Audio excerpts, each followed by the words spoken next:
یہ زبردست بنیادی سوال ہے. میں نے اس طرح کے سوالات چھوڑے تھے یہاں نصاب کے متعلق. مالی حالات بہتر ہوں تو سب کے لیے خریدیں، بہت اچھی بات ہے. اس میں یہ نہ دیکھیں کہ میں اس کے لیے کیوں خرید رہا ہوں، آپ کو ملے گا اس کے ملے گا ثواب. بلوٹوتھ سے چیز دوسرے کو بھیجنے پر آپ کے پاس بھی رہے گی انشاءاللہ، آپ سے لیٹ نہیں ہو جائے گی. سب کے لیے خرید سکتے ہیں. مالی حالات ٹھیک نہیں ہے تو صرف اپنے لیے اگر صاحب نصاب ہے تو. یہاں ایک سوال ہو جائے گا کہ صاحب نصاب کون ہے. یہ بات یاد رکھیں، جس آدمی کے پاس صرف سونا ہے باقی وہ کنگلا ہے اور کچھ بھی نہیں ہے تو 7.5 تولے ہوگا تو اس کے اوپر قربانی ہے، ورنہ نہیں ہے. صرف سونا، 1 روپے کا مالک نہیں ہے، یہ اس کی بات ہے. اسی طرح کسی کے پاس صرف چاندی ہے تو 52.5 تولہ اور کچھ بھی نہیں ہے تو جب تک 52.5 تولہ چاندی نہیں جائے گی قربانی نہیں آئے گی. لیکن پوائنٹ بھی نوٹڈ، اگر کسی کے پاس یہ دونوں ملا کر ہیں تو 1 تولے پر بھی قربانی آ جائے گی. اور اگر کسی کے پاس سونا چاندی ملا کے نہیں، اس کے پاس چاندی یا سونا میں کوئی ایک مال ہے اور اس کے ساتھ پیسے بھی ہیں اور وہ پیسے ملا کر اس سونے چاندی کے ساتھ اتنے ہو سکتے ہیں کہ وہ چاندی کے نصاب کو پہنچ جائیں 52.5 تولے، جو آج کے دور میں تقریباً 80,000 بنتا ہے، 77,000 سے 80,000 کے لگ بھگ. اگر اتنے پیسوں پر پہنچ جاتے تو اس پر قربانی واجب ہے. یہ ہے صاحب نصاب. جی رائٹ. یہ کہتے ہیں قرضہ لے کر قربانی.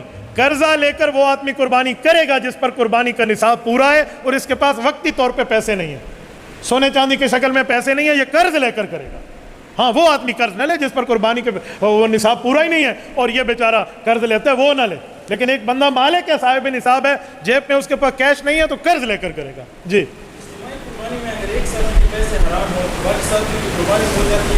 جزاکم اللہ. کہہ رہے ہیں قربانی کے شرکاء میں کسی ایک کے مال حرام موجود ہو، یاد رکھیں قربانی کے شرکاء میں کسی ایک شریک کا حرام مال ہوا وہ سب کی قربانی کو لے ڈوبے گا. ایو حرام پیسے علی اللہ تے باقی چھیند جھگا گلا، یاد رکھیں وہ نہیں بچے گا.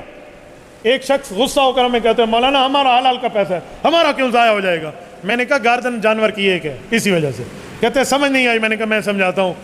آپ نے 4 رکعت ظہر کی پڑھنی، اللہ اکبر کر لی اور چوتھی رکعت میں آپ کو نکسیر آئی اور آپ کا وضو ٹوٹ گیا تو اب آپ نے وضو کر کے کتنی رکعتیں دوبارہ پڑھنی ہوگی؟ کہتے ہیں 4. میں نے کہا نہیں، پھر تو 1 پڑھ لو کیونکہ ٹوٹا وضو تو چوتھے میں ہے. کہتے ہیں نیت 1 ہے تو 4 گئی اگر 1 میں وضو ٹوٹا. میں نے کہا یہاں جانور کی گردن 1 ہے، کسی ایک نے حرام پیسہ لگا دیا تو سب کا گیا.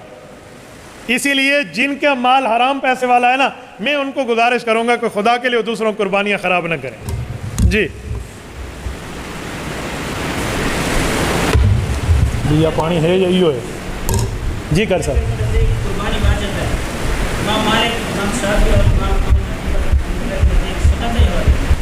سب سے پہلی بات ہے کہ ائمہ باقی جو ہیں وہ سنت کہتے ہیں اور ہم واجب کہتے ہیں، تو سنت اور واجب کا فرق کیوں ہے؟